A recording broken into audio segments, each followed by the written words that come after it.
told you right. I am the Grand Master of the Blade. We serve the Emperor and the Septim bloodline. Talos is our patron. Oh, hey. Didn't see you there.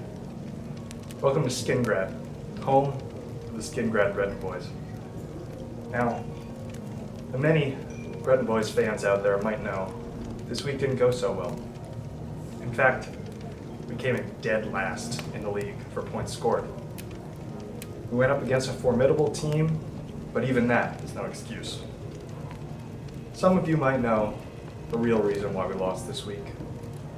It's not collusion, it's not bad luck, it's not the heart of the cards. It's one man, and one man alone. This week, David Montgomery was on bye, and the locker room was in shambles.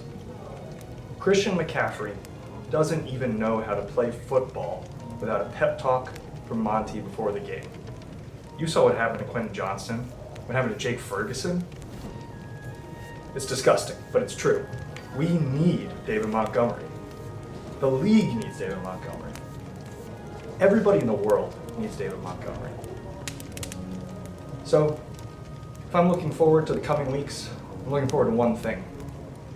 No more Lions buys and the return of the Breton boys. Thank you, and have a good night.